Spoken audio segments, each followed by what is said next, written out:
지난주 우리가 강이 에덴에서 흘러나와 동산을 적시고 거기서부터 갈라져 내 근원이 되었다.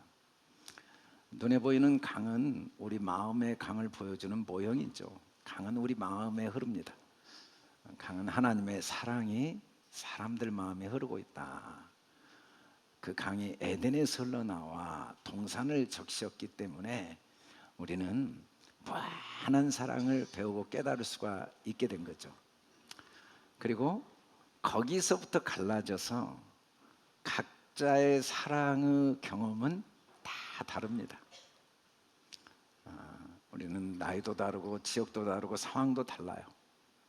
그러나 다 강이 흐르고 있으니까 우리는 반드시 마음에 찬송과 축복이 항상 넘쳐야 된다. 다 갈라졌지만 다 하나님의 사랑이니까요. 그리고 그것이 내 근원이 되었다. 근원 하나밖에 없습니다. 사랑. 그래서 우리는 서로 단점은 도와주고 장점은 감사하며 사랑하도록 하나님이 우리에게 강물을 흘려보내주시고 계시죠. 사람은 수천 년이 지나도 모든 주제가 사랑입니다.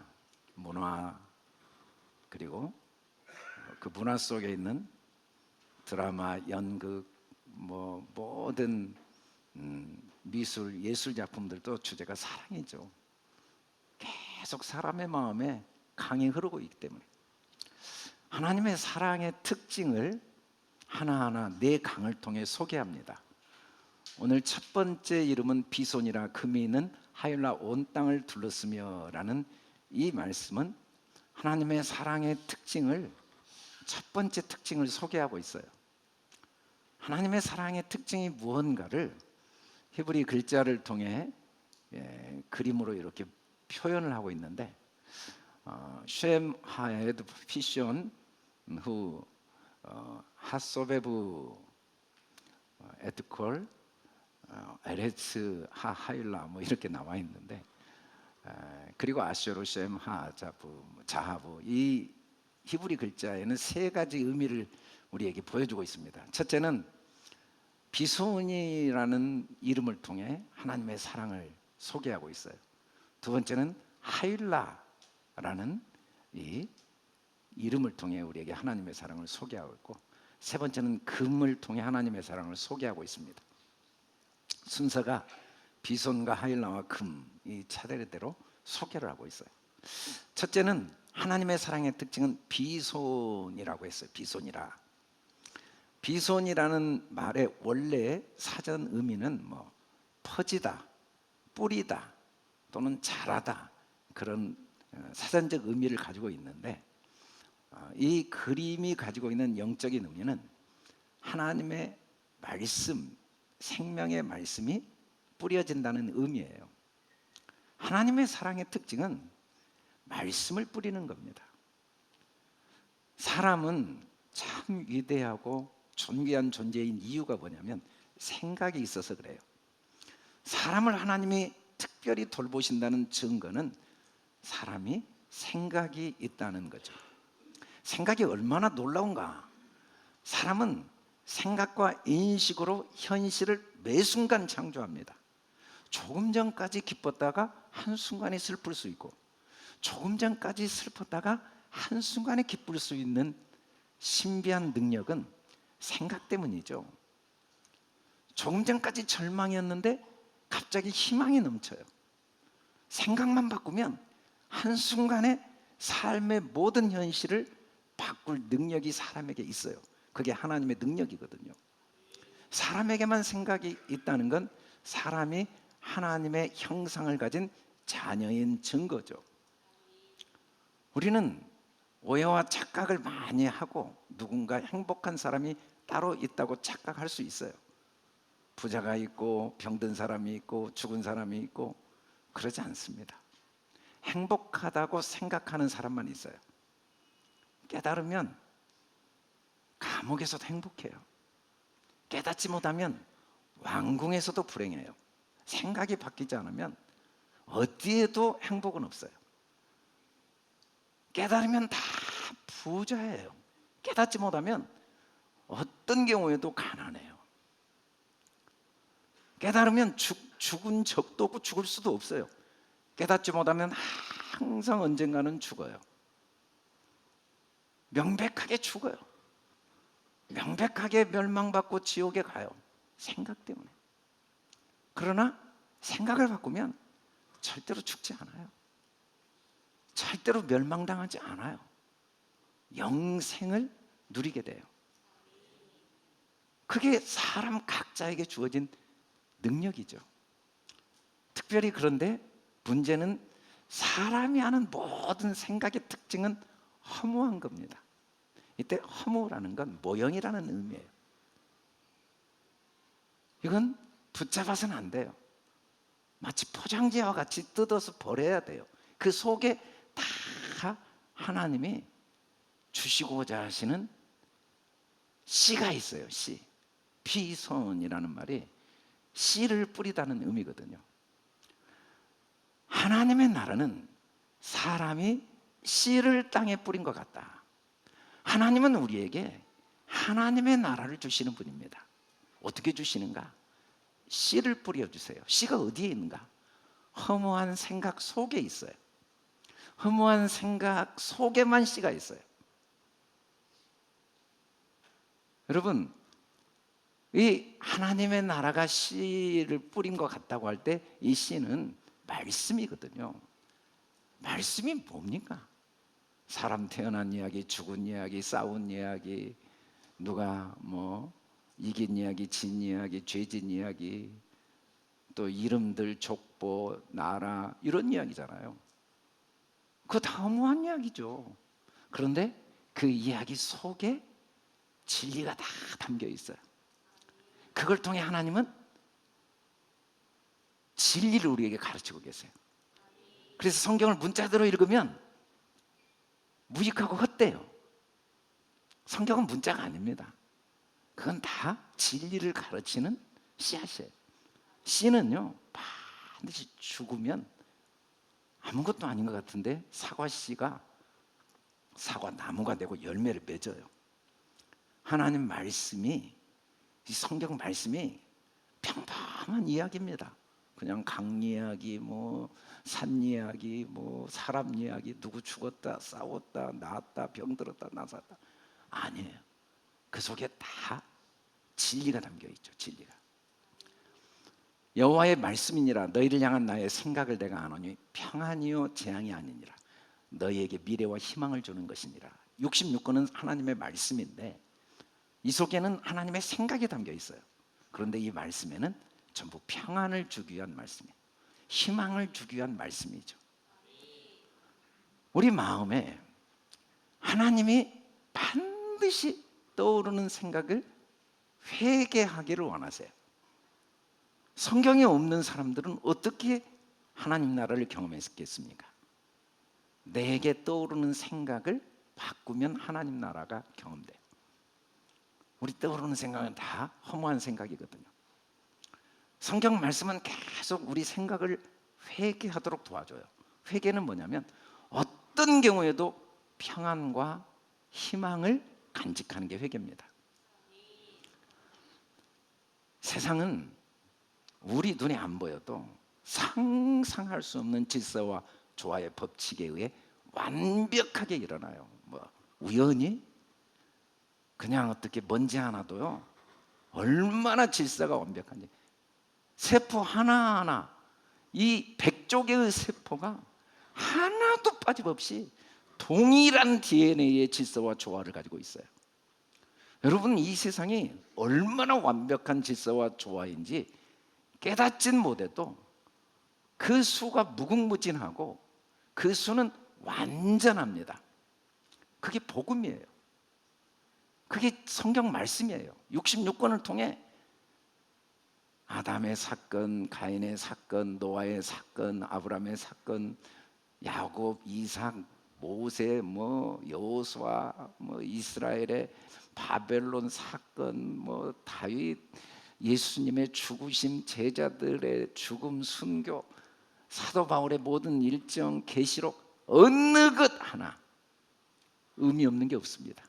우리 눈에는 뭐 좋은 사람, 나쁜 사람, 이상한 사람 아니에요. 그거 다 성경이에요. 그게 다 진리를 알게 하는데 필요한 완벽한 사건들이에요. 완전한 거예요. 여러분, 비소는 하나님의 복음이 뿌려지는 건데, 뿌려지면 일어난 일은 일어날 수 있는 최선의 것임을 믿는 게 비손이에요. 하나님은 계속 우리에게 비손을 주시죠. 비손의 사랑을 주세요. 환경을 바꿔주시지 않고 생각을 바꿔주세요.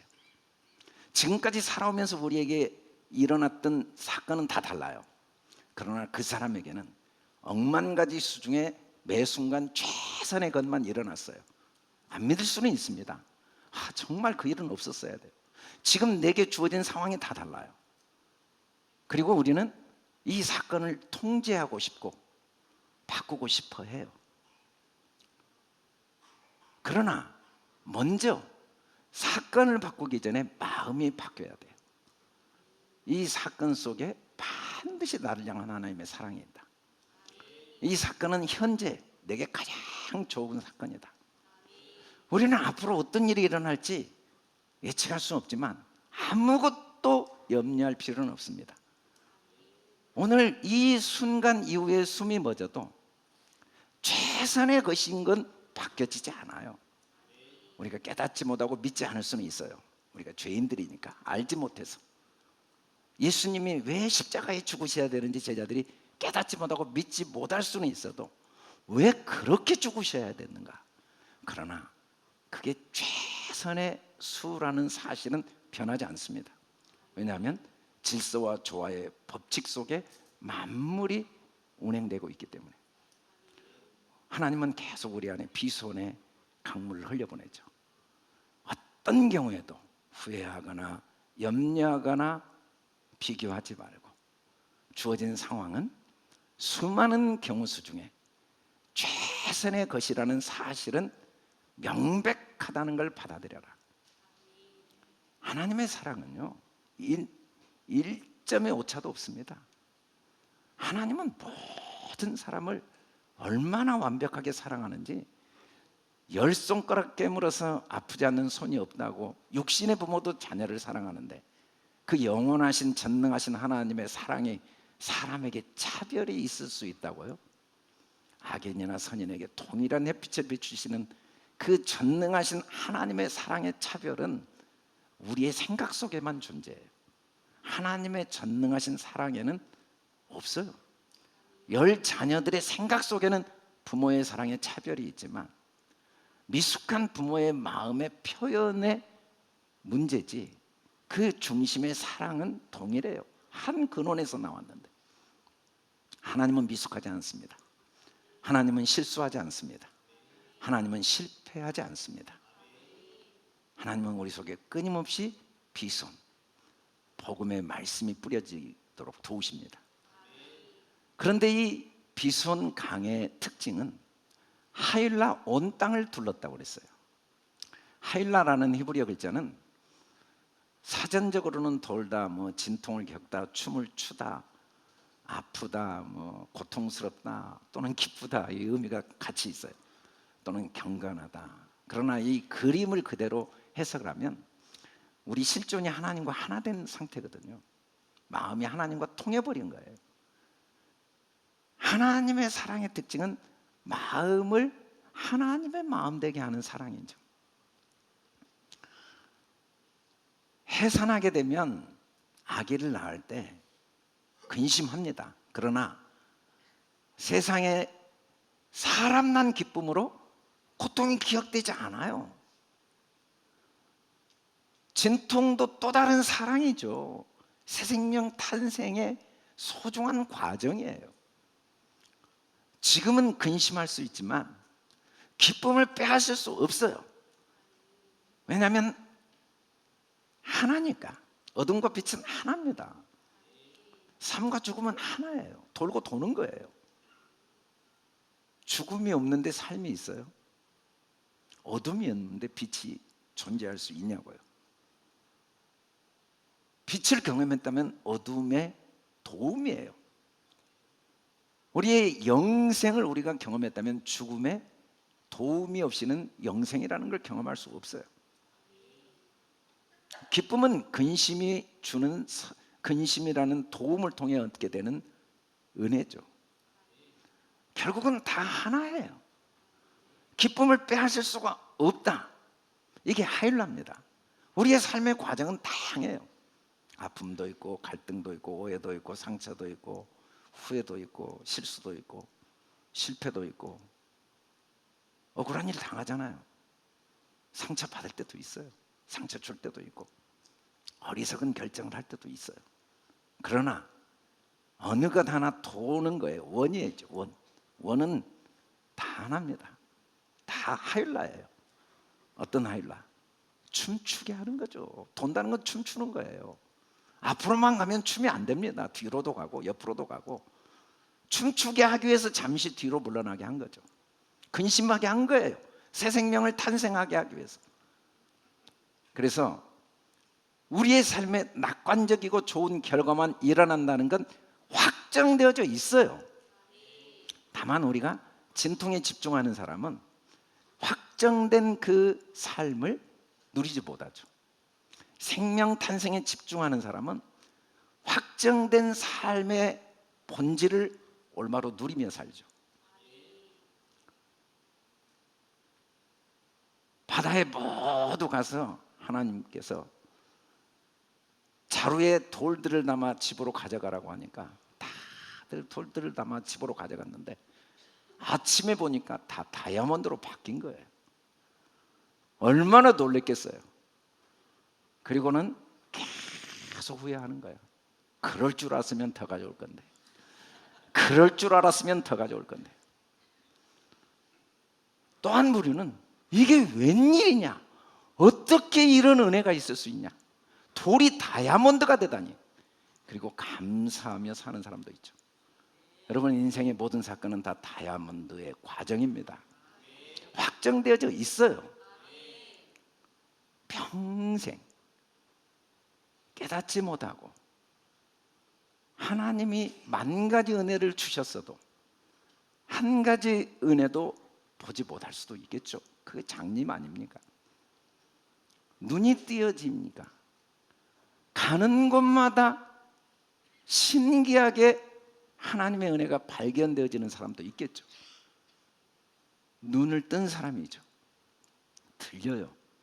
수많은 소리들이 하나님의 사랑의 소리가 느껴져요. 사건 상황 속에 나를 향한 하나님의 사랑이. 왜냐하면 하율라니까. 다 춤추게 하는 사건이니까. 지금까지 너희는 내 이름으로 아무것도 구하지 아니하였으나 구하라. 그리하면 받으리니 너희 기쁨이 충만하리라. 우리가 이름에 대해서 할 말이 너무 많아요. 이름이 전부거든요. 히브리어 셈이라는 이 그림 글자는 삼위일체 하나님의 사역. 여러분, 인생은 명사 싸움입니다. 동사, 부사, 형용사 아무 의미가 없어요. 간다, 온다, 죽었다, 살았다, 있다, 없다 아무 의미가 없습니다. 만일에 죽었다 해도 안 좋은 게 죽으면 좋잖아요. 좋은 게 죽으면 안 좋고. 명사가 다 결정하는 거예요. 이름을 어떻게 보느냐? 주님의 이름은 기쁨 하나입니다. 삶의 목적은요, 기쁨이에요. 여러분, 왜 우리가 직장 생활을 합니까? 왜 우리가 결혼하고 아이를 낳아요? 왜 우리가 국가를 세우고 국민이 됩니까? 기쁘려고 그런 거예요. 기쁘기 위해서 우리는 일하잖아요. 돈이 목적이 아니잖아요. 돈 벌는 목적은 기쁨을 위해. 사람들에게 인정받고 사람들 앞에 자기를 높이고자 하는 게 목적이 아니잖아요. 그게 기쁘다는 믿음이 때문에. 다 기쁨을 위해 사는 거죠. 우리가 예수 믿는 거 신앙생활 기쁨입니다. 기쁨. 목적이 변화되거나 목적을 놓치면 안 되겠죠. 목적은 절대 변하면 안 돼요. 그런데 반대가 됐어요. 이 일을 위해 기쁨을 잃어버리는 거예요. 가정을 위해 기쁨을 잃어버리고 국가를 위해 기쁨을 잃어버려요. 기쁨이 목적인데, 기쁨을 위해 일이 있어야 되는데, 기쁨을 위해 가정이 있어야 되는데, 어떻게든지 기쁨을 구해야 되는데 일을 구하고 돈을 구하고 사람을 구하고 직장을 구하고 명예를 구하고, 아니 기쁨을 구해야죠. 기쁨이 충만한 게 우리의 삶의 목적이에요. 그 목적이 흔들리면 안 돼요. 감정은 아무 문제가 없습니다. 화가 나고 불안하고 낙심이 되고 짜증이 나고 밉고 또 기쁘고 평안하고 자유롭고 기분이 너무 좋고 행복하고 아무 문제가 없어요. 감정은 계기판이에요. 목적에서 벗어났는가 안 벗어났는가를 확인시켜주는 계기판이에요. 화가 났다. 너 목적이 지금 바뀐 거야. 문제 하나도 없어. 돈 없는 거 문제 아니야. 병든 거 문제 아니야. 사람들에게 무시받는 거 문제 아니야. 그것을 통해 기쁨을 찾으면 되는데, 그건 다 기쁨을 위해 주어진 도구들인데 목적이 흔들린 거야 라는 걸 보여주는 계기판이 감정이에요. 자동차를 타고 가다가 계기판이 거의 제로가 된 게 문제입니까? 연료가 다 떨어졌다는 걸 보여주는 표시가 뭐가 문제예요? 연료가 떨어진 거예요. 내가 진리를 배우지 못했다는 거예요. 내가 지금 생각이 허망해진 거예요. 내 안에서 평안을 누리게 하기 위해서 주님이 말씀하셨다고 그랬어요. 주님 말씀은 주님 안에 평안을 누리게 하라. 너희가 환난을 당하나 담대하라. 여러분, 우리가 주님 없이 존재할 수 있을까요? 있겠죠. 자기의 어리석음 속에는. 아니, 주님 없이 내가 존재한 적이 있을 수 있을까요? 있겠죠. 그 미련함 속에는 주님 없이 내가 산 적이 있어요?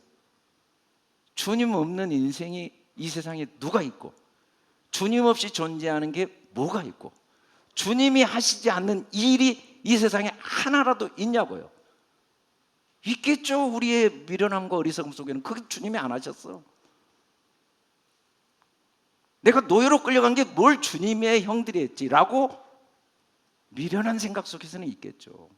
그러나 요셉은 그 하나님이 하신 거야. 하나님이 하신 일 속에 실패가 있어요? 다 이미 이김은 확정되어져 있죠. 담대하라 이 말은 긍정적이고 좋은 결과만 일어나는 건 확정적인 거예요. 과정에 수많은 경험을 하지만 세상 끝날까지 하나님은 우리와 함께 하시고, 넉넉히 승리가 우리와 아무 관계없이 주님으로 인해 확정되어졌어요. 그리고 내 삶의 주인 주님이기 때문에 우리가 절대로 실패할 수 없어요.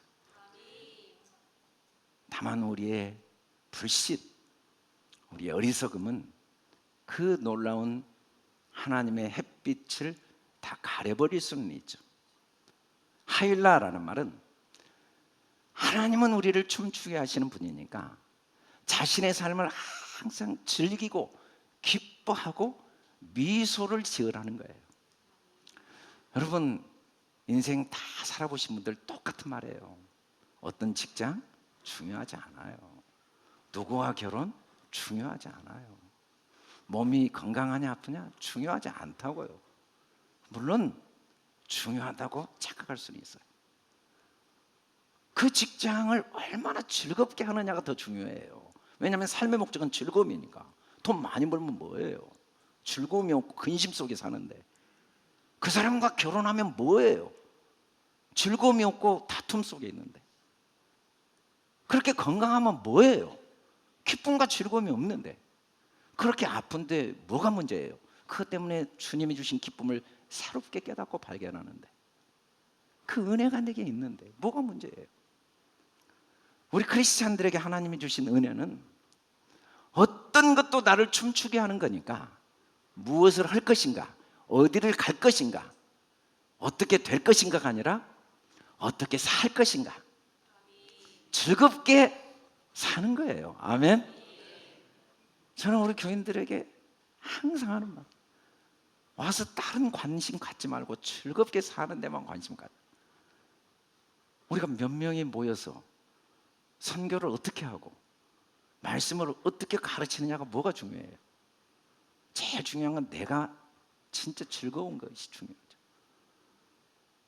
인상 쓰면서 짜증내면서 항상 비교하고 후회하면서 판단하고 정죄하면서 무언가를 한다면 그보다 안타까운 일이 없다는 거죠.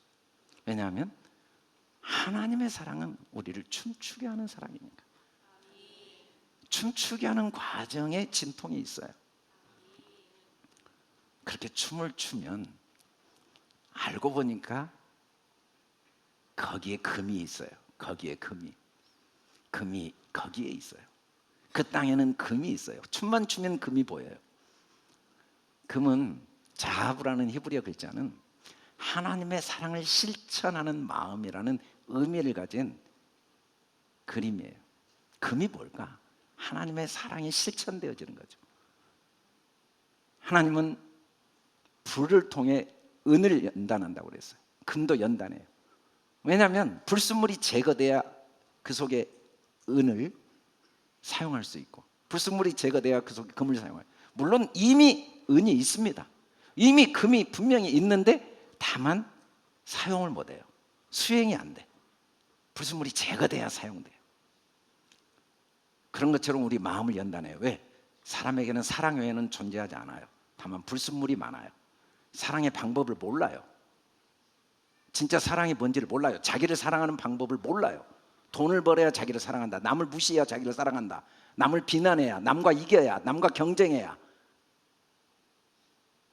그것이 나를 사랑한다는 불순물들 때문에 수행이 안 될 수는 있어요. 부모 중에 자녀를 사랑하지 않는 분이 있을까요? 그런데 자녀에게 아픔을 줄 수 있어요. 불순물이 제거가 안 돼서.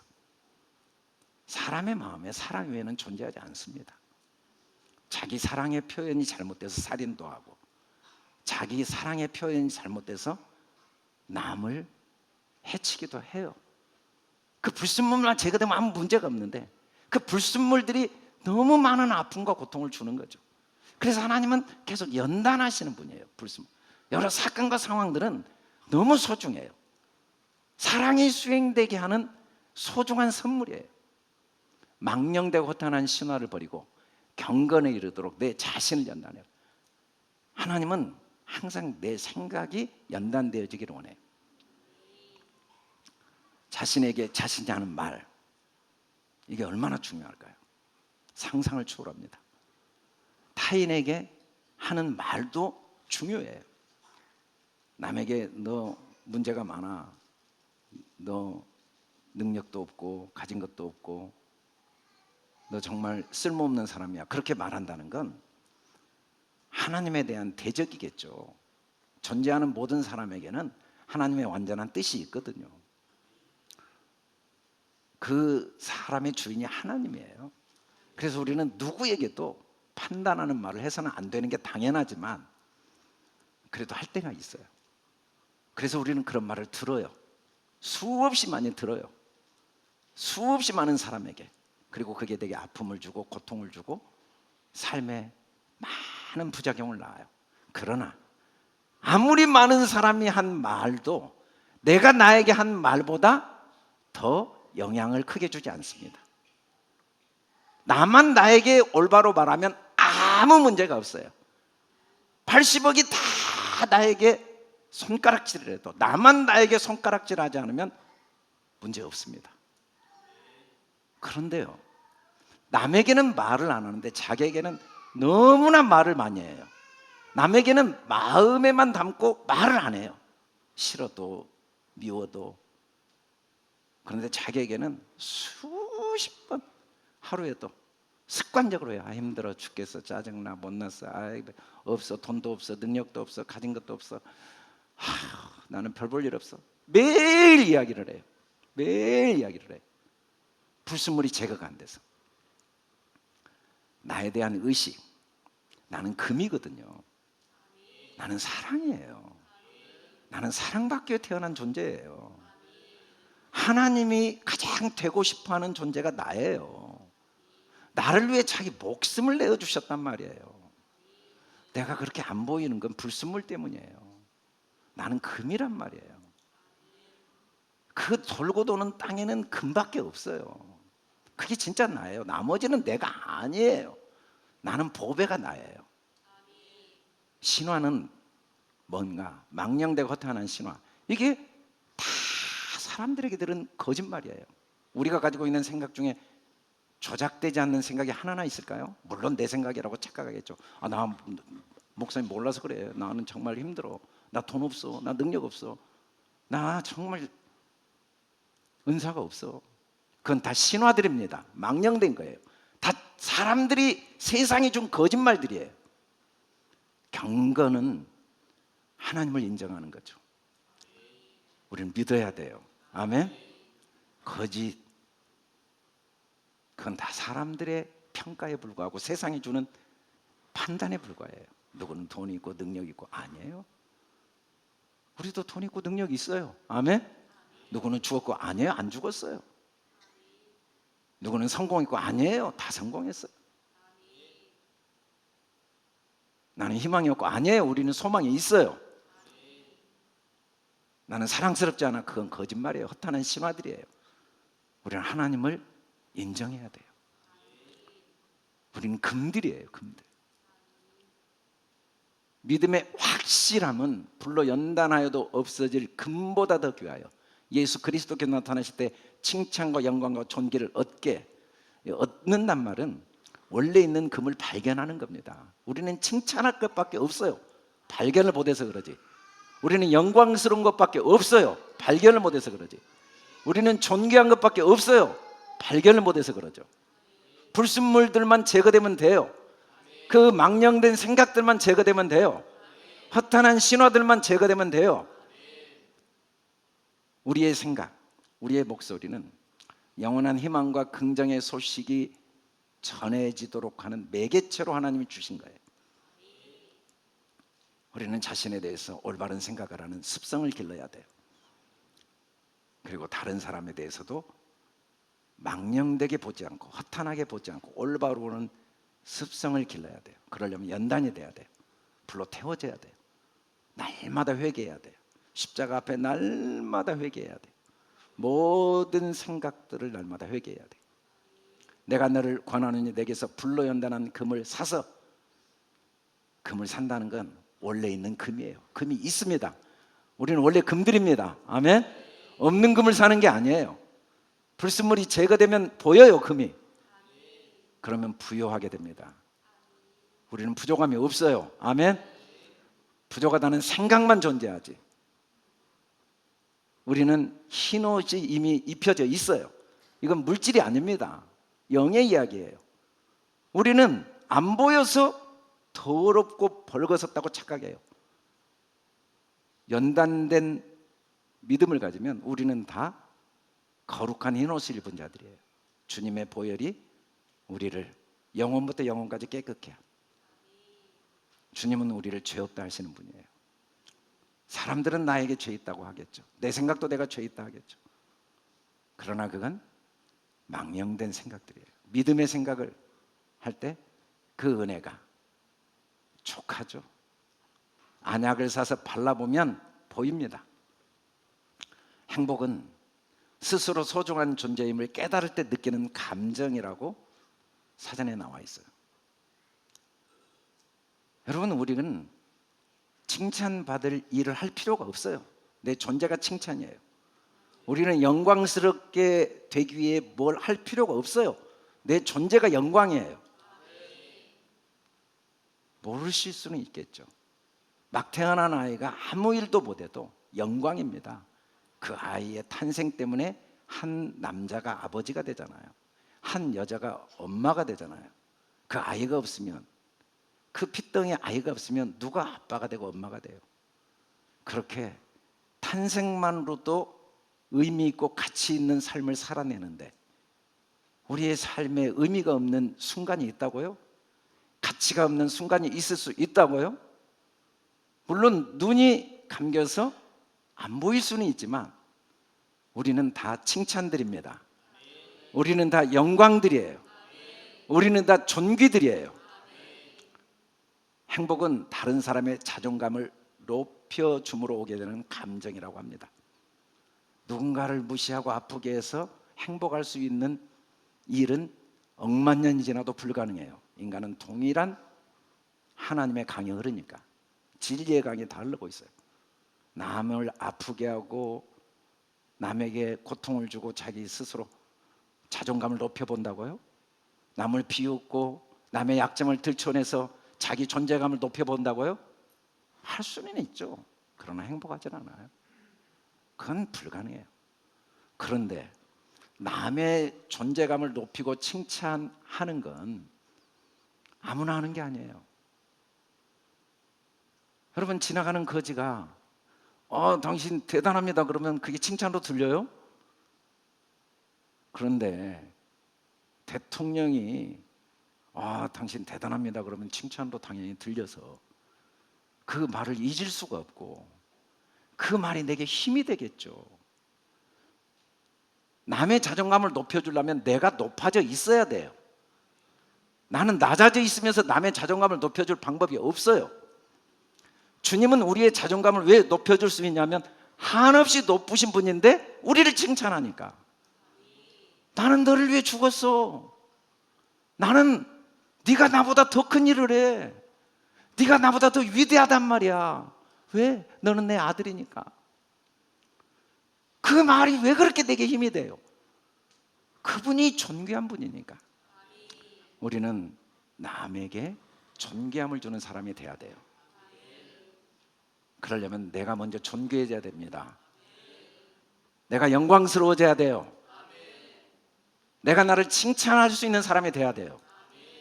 그래서 우리는 매일 훈련해야 돼요. 칭찬할 걸 발견하는 훈련, 나의 영광을 발견하는 훈련, 나의 존귀를 발견하는 훈련.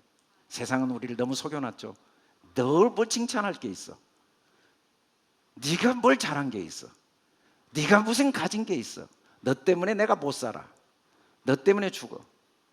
그래놓고 없어져 보세요.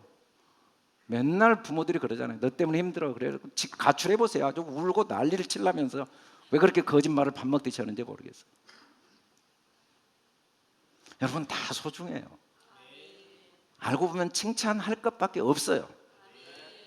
우리가 보기에 칭찬할 수 없다고 착각할 수는 있지만 그 실패도 칭찬할 거리예요. 그것 때문에 배우거든요. 그 어리석음 때문에 성장하거든요. 다 칭찬할 것이에요. 그래서 우리가 아플 수 있어요. 죄를 지을 수 있어요. 끝은 칭찬으로 끝나야 돼요. 아멘. 이것 때문에 또 내가 은혜를 배우는구나. 이것 때문에 내가 과거의 어리석음을 깨닫게 되는구나. 이것 때문에 내가 남에게 잘못했던 행동들이 이제 깨달아지는구나. 칭찬으로 끝나야 됩니다. 영광으로 끝나야 돼요. 끝은 항상 영광으로, 끝은 항상 존귀로. 너무너무 감사해요. 하나님이 이렇게 또 나를 사랑해 주시네. 결론은 이렇게 끝나요. 과정은 수없이 많은 어둠을 경험할 수 있어요. 상처를 주고받고 실패할 수 있어요. 그러나 매 순간 끝은, 결론은 칭찬으로 끝냅시다. 그걸 발견하고 인정해야 돼요. 칭찬할 것밖에 없습니다. 영광스러운 것밖에 없습니다. 존경한 것밖에 없습니다. 이 한 주 이 은혜를 하나님께서 우리에게 주실 줄 믿습니다. 우리 다 같이 일어나 선포하고 찬양하겠습니다. 할렐루야. 시작. 온 땅에 그리스도의 향기를, 천국을 경험하고 천국을 전파하자. 참 하나님과 예수 그리스도를 알자. 진리의 말씀으로 마음이 풍성하자. 하나님의 무한한 사랑을 받고 사랑을 나누자. 칭찬과 영광